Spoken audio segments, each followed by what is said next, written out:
الدين والصلاة والسلام على سيد المرسلين سيدنا وحبيبنا وشفينا ومولانا محمد وعلى آله وصحبه أجمعين ومعه خصوصا من صنف هذا الكتاب رحمه الله تعالى ونفعنا به وبعلومه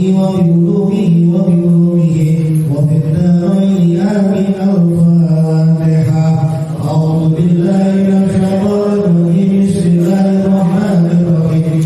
الحمد لله رب العالمين الرحمن الرحيم مالك يوم الدين. إياك نعبد وإياك نستعين اهدنا الصراط المستقيم صراط الذين أنعمت عليهم غير المغضوب عليهم ولا الضالين.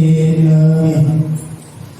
Tadi teman-teman semua, alhamdulillah malam ini pembukaan pengajian rutin kita setiap malam Sabtu, sekaligus malam ini walimatul aqiqah atau akikah dari anak sahabat kita Bapak Abdul Aziz dari Indonesia. Pembukaan ini saya sudah baca tabaruk Miftahul Sudur, dialihkannya Allah bagaimana. Kita akan bicara, kita akan membahas Miftahul Sudur dan sekaligus kita doakan kembali anak yang tadi kita peringatan bersama-sama. Tabaruk Miftahul Sudur halaman 111. Bismillahirrahmanirrahim. Wa yaqulu Sayyidi Abu Sa'id Al-Kharaj, berkata Sayyidi Abu Sa'id Al-Kharaj radhiyallahu anhu, "Iza aradallahu an yuwaliya 'abdan min 'abidihi."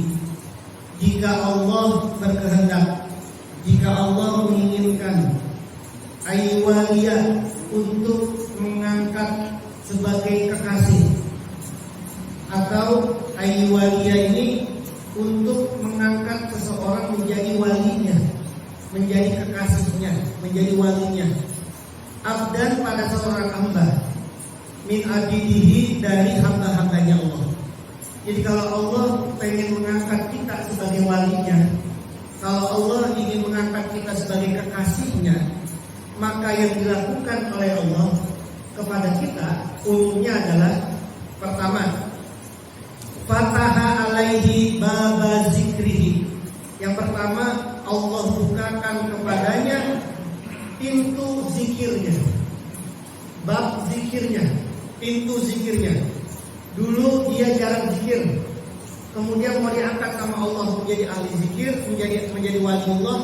Akhirnya dia senang zikir, dibukain pintu zikirnya, dibukakan pintu zikirnya, yang melalui talqin zikir, melalui ijazah, melalui baiat dan sebagainya. Dibukakan dulu nih pintu zikirnya, dibukainnya dulu. Itu kalau dalam bahasa Toriko, terutama Toriko kita Qadiriyah Naqsabandiyah, dibukakannya itu minat talqin, dari talqin, atau ada yang menyebutnya dengan baiat, atau yang menyebutnya dengan yang lainnya. Mesti itu, tidak ada wali Allah yang tidak di baiat dari talqin zikir, tidak ada itu. Semua wali Allah itu mesti ditalkinkan zikir dengan metodenya masing-masing.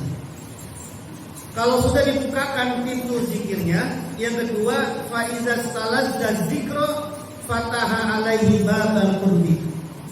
Ketika sudah dibukakan pintu zikirnya, maka ketika dia sudah menikmati zikir itu, jadi zikirnya dia sudah menikmati, zikirnya itu dia sudah menghayati, sudah menikmati, sudah menyelam di lautan zikirnya itu, fataha alaihi babal qurbi. Maka kemudian Allah bukakan kepadanya pintu kedekatan dia dengan Allah. Ingat dulu pernah kita bahas, dekatnya Allah itu bukan dekat jarak. Dekatnya Allah itu bukan kita di sini, Allah di sana. Bukan. Dekatnya Allah itu adalah kesadaran kita, babul qalbi kita, hati kita. Dulu mah kita susah banget ingat sama Allahnya. Sekarang dikit-dikit ingat Allah, dikit-dikit ingat Allah. Mau ngapain ingat Allah, mau ngapain ingat Allah. Itu berarti Allah sudah dekat dengan kita. Kalau dulu, kalau nggak ada masalah yang besar, nggak ingat sama Allahnya, itu berarti Allah jauh. Nah, Allah dekat itu ketika seseorang itu sudah dibukakan pintu dekatnya kepada Allah itu, maka kemanapun dia, lagi apapun dia, yang diingat adalah Allah. Itu artinya pintu kedekatannya sudah dibuka, sudah dekat ya, sudah dekat. Kalau sudah dekat, summa rafa'ahu ila majalisil unsi. Tahapan selanjutnya, karena sudah dekat, sudah nikmat zikirnya, sudah dekat kepada Allah, maka kemudian Allah angkat kepada dia ila majalisil unsi, kepada tempat-tempat kenyamanan, ke tempat-tempat keenakan, tempat-tempat yang akrab. Makanya kemudian tidak ada wali yang duduknya nggak betah, nggak ada. Setiap wali itu atau calon wali itu zikirnya, duduknya mesti lama. Zikirnya nggak ada tuh yang cuma 100, nggak ada. 3 kali. Iya, 3 kali nggak ada itu. Nah, mesti lama. Kenapa? Karena dia sudah karena dia sudah ada di majalisil unsi. Dia sudah ada di tempat yang enak. Dia sudah ada di tempat yang nyaman. Ya kayak kita sih gimana sih? Kalau kita ada di tempat yang enak, itu betah lama atau sebentar doang? Kan betah lama. Namanya tempat yang enak. Sejam aja nggak terasa, 2 jam juga nggak terasa. Kenapa? Karena tempatnya enak. Itu namanya majalisul unsi. Nah, majalisul unsi ini kan kita bisa macam-macam. Di depan komputer kita masih bisa majalisul unsi. Komputer kita anggap sebagai majalisul unsi. Makanya kemudian di depan komputer 10 jam betah kita. Di depan handphone majalisul unsi.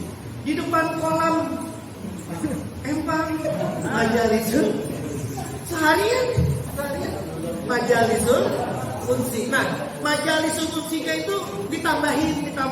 Jangan cuma di depan komputer, jangan cuma di depan empang.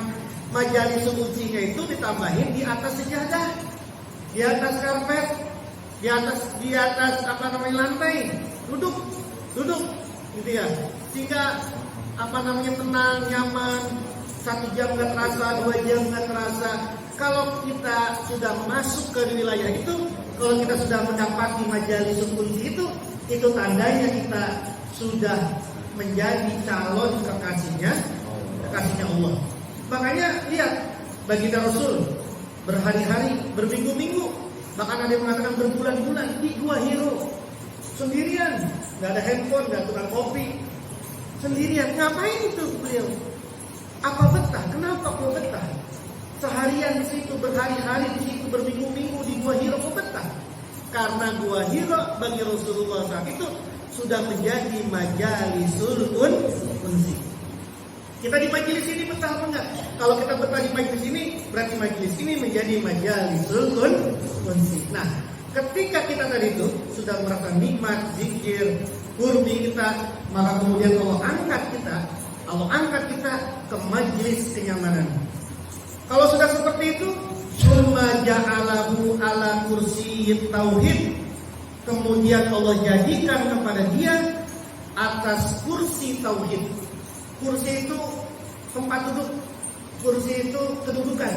Tauhid itu ya tauhid. Maksudnya apa? Tauhidnya sudah jejak. Tauhidnya sudah enggak naik, enggak turun.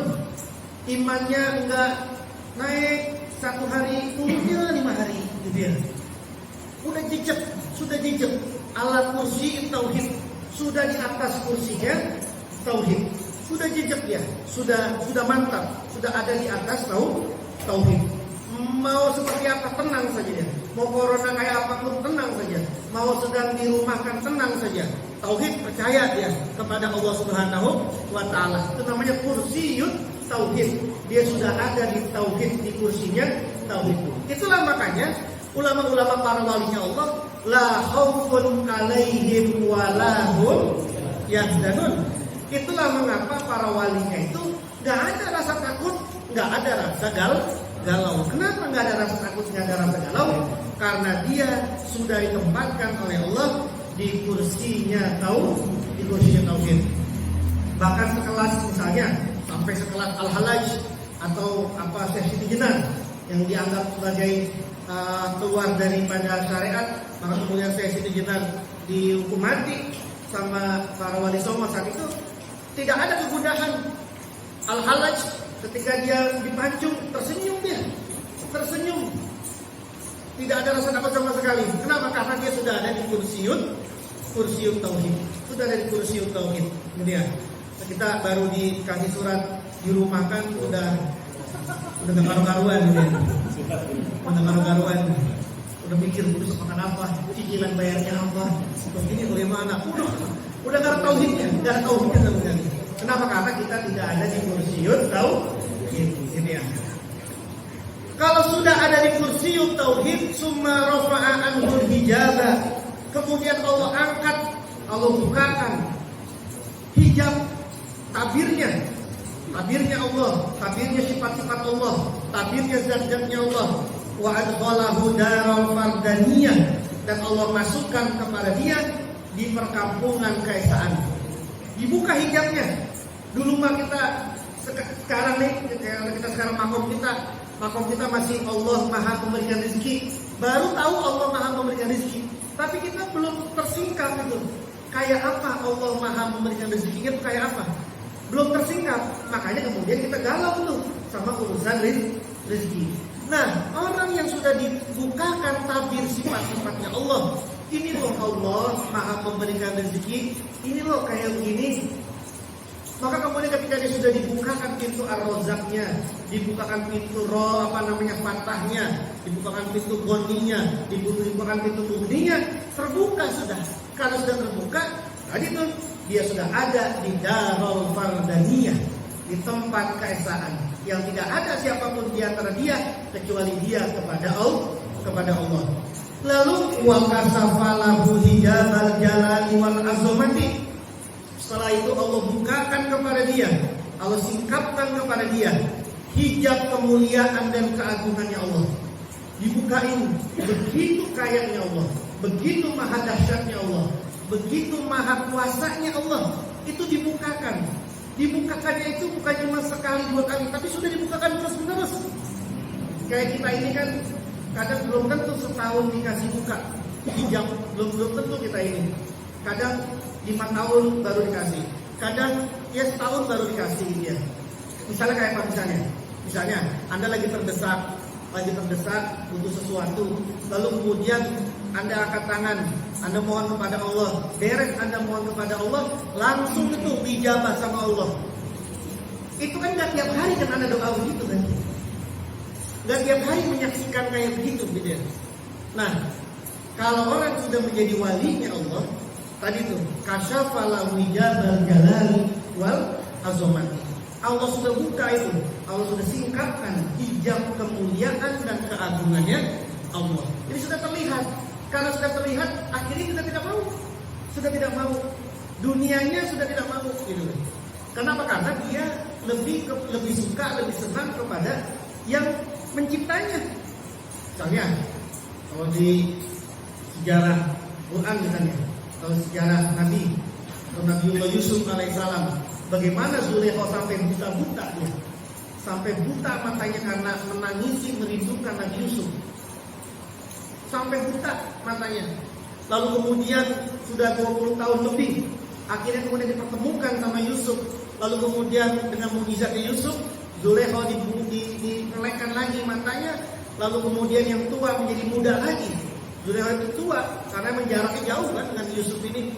Lalu kemudian dibikin muda lagi sama Nabi Yusuf dengan mukjizatnya. Tapi setelah dia sudah muda, sudah ketemu sama Yusuf, sudah tidak mau lagi sama Yusuf. Kenapa? Dia sudah asyik dengan yang menciptakan Yusuf. Nah begitulah orang itu kalau sudah terbuka dunianya, sudah terbuka isi dunianya sama Allah, justru nggak suka dia sama dunia. Kalau bahasa ya orang yang diuber-uber sama dunia.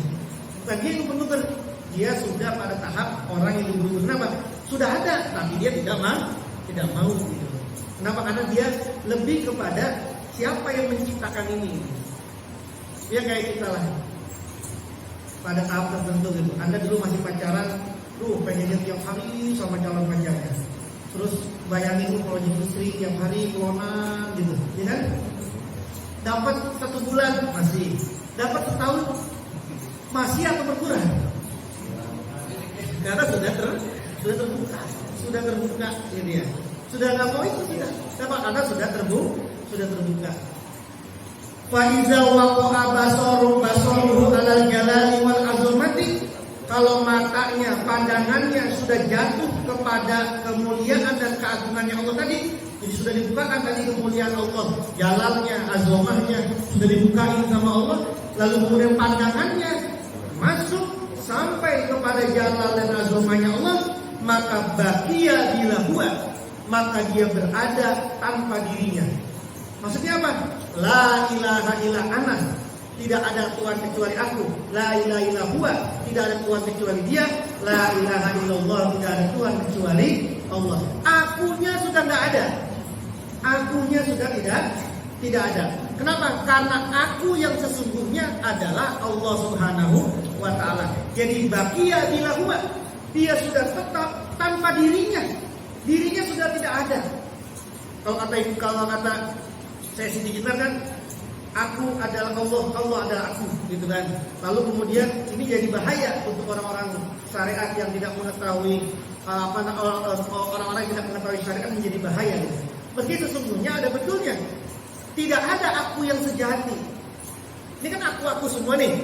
Aku Irfan, aku Sarif, aku Fauzi, gitu kan. Aku Aziz, aku Baswari. Kan aku, kita lama-lama udah gak ada nih. Udah gak ada kan lama-lama. Aku ini sudah tidak ada gitu. Tanya gini, ini handphoneku,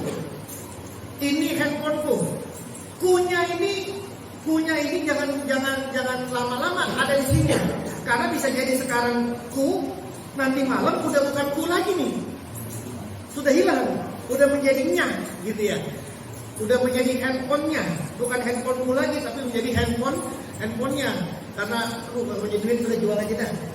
Jual, karena ada jual bukan ku lagi tapi nya. Kunya itu yang sejati adalah kunya Allah. Nah tadi orang yang sudah sampai kepada matanya, pandangannya kepada jalannya Allah azamanya Allah, baqiya bila huwa, dia sudah tidak tersisa lagi, tidak ada lagi dia. Dirinya sudah tidak ada, yang ada adalah Allah. Tidak ada aku. Jadi aku ini nggak ada. Akunya nggak ada itu gampang saja lah. Orang kalau akunya udah nggak ada ini gampang saja. Kalau dipuji biasa saja. Kalau dihina biasa saja. Kenapa? Karena akunya sudah nggak ada. Terus kalau dia dia melakukan sesuatu yang besar, lalu kemudian puji-puji orang, oh alhamdulillah nih gara-gara dia nih, dia akhirnya ini bisa seperti ini. Biasa aja, nggak pengaruh gitu. Nggak pengaruh. Kalau kita kan masih pada tahap oh iyalah gitu kan. Meskipun dalam hati, karena akunya masih ada. Fahina izin maka tatkala itulah yasirul abdu zamanan fanian. Maka tatkala itulah seorang hamba sudah menjadi zamanan fanian. Dia sudah ada di zaman yang fana. Dia sudah ada di waktu yang fana. Fana itu sudah tenggelam, sudah menyelam, sudah sirna. Fana itu sudah sirna. Jadi sudah sirna. Dirinya sudah tidak ada.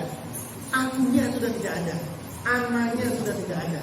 Yang ada adalah Allah. Jadi tidak pelit sama barang.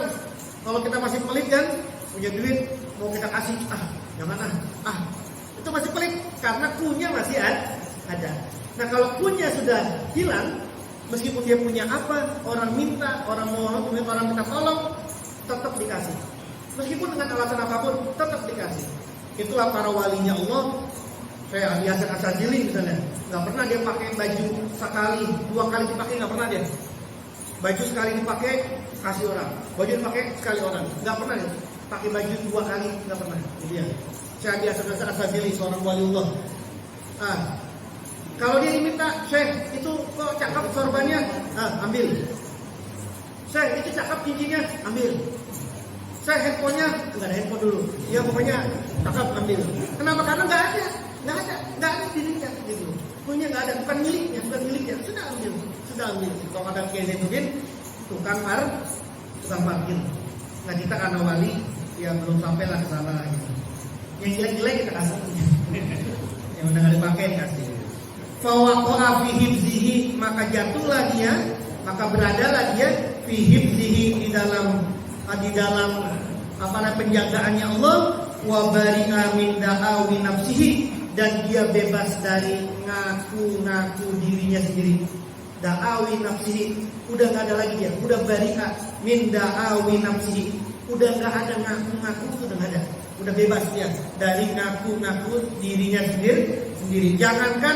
Jangankan punya orang yang diklaim sama dia, punya dirinya sendiri, punyanya sendiri, hasilnya sendiri nggak diklaim sama dia.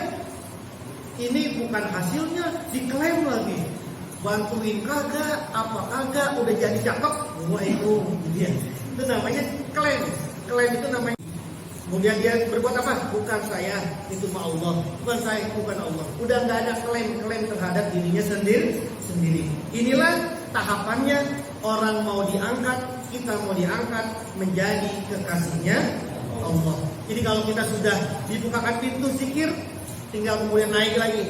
Nikmatnya zikirnya. Kalau kemudian nikmat zikir terus masuk, tahapannya kemudian sampai kepada tadi, itulah orang-orang yang menjadi kekasihnya Allah. Atau kalau dalam bahasa kita, waliyun min auliyaillah, wali dari wali-walinya Allah. Mudah-mudahan Allah kasih kita kekuatan untuk sampai menjadi kekasihnya Allah Subhanahu wa taala. Amin ya rabbal alamin. Wallahu a'lam bishawab. Sahabat-sahabat sekalian, tadi yang diakekahkan itu putra dari Bang Abdul Aziz. Nah, dari yang mana orangnya yang kenal tuh? Mungkin ada yang kenal lagi. Ya, jadi. Nah, ini tadi anaknya beliau Abdul Aziz, istrinya namanya Anissa. Putra yang tadi di akekah namanya Ghausan Nahdil Hikam. Ya, Ghausan ini tafaulan dengan gelar Ghausil A'zam. Dari Tuan Syekh ada Ghausil A'zam. Tafaul juga kepada guru mursyid Syekh Muhammad Abdul Ghaus. Ya, tahadusan binikmah juga karena beliau ya manaman pernah berjumpa bersama dengan Ghausil A'zam. Ya, jadi sudah ada tuh baiknya itu sudah di Ghausil A'zam, sudah dilihat, sudah di ini yang mana aja ini bukan buat apa-apa. Sudah disambangi oleh Ghausil A'zam. Ya. Jadi ini Ghaus kita tafaulkan gitu. Berat gitu ya. Jadi bapaknya emaknya juga terus sungguh mudah-mudahan bisa terus mendidik anaknya ini. Ghausan itu artinya penolong. Nahdil Hikam itu diambil tafaul juga dari kitab yang selama ini kita baca, kitab Al-Hikam. Nahdil Hikam itu kebangkitannya hikmah, hikmah. Jadi ini anak mudah-mudahan jadi anak yang betul-betul penuh hikmah. Penuh hikmah itu bukan ahli hikmah gitu ya. Beda, ahli hikmah itu sama hikmah. Ahli hikmah yang kita tahu sama ahli hikmah itu beda. Ahli hikmah itu orang yang sangat-sangat bijaksana. Jadi ya, dengan tutur yang baik, dengan akhlak yang baik. Ya, orang yang ahli hukum sudah banyak lah di dunia ini. Ahli fikih sudah banyak lah. Jadi ya, orang yang berposisi sebagai menghukumi ini sudah banyak. Tapi orang sangat jarang sekarang yang punya kearifan, kebijaksanaan terhadap dirinya. Nah, ini kita doakan sekali lagi, mudah-mudahan anak ini menjadi anak yang soleh, sesuai dengan nama yang ada kepadanya. Fatihah juga kita mohonkan kepada kakeknya si bayi ini, Haji Qasim bin Muhammad. Haji Qasim bin Naimin. Haji Qasim bin Naimin wa usulihi wa furu'ihi. Mudah-mudahan beliau menjadi ahlullah wa ahli la ilaha illallah. Kita baca Fatihah sekali, ulum sekali, al-falaq sekali, an-nas sekali, untuk yang kita niatkan tadi. Al-Hadiyah wa kullu niyatin sholihah wa ila hadratin nabi al-Fatihah. A'udzu billahi minasyaitonir rajim. Bismillahirrahmanirrahim. Alhamdulillahirabbil alamin arrahmanir rahim maliki yaumiddin. Iyyaka na'budu wa iyyaka nasta'in. Ihdinas siratal mustaqim. Siratal ladzina an'amta 'alaihim ghairil maghdubi 'alaihim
Allahumma salli wa sallim wa barik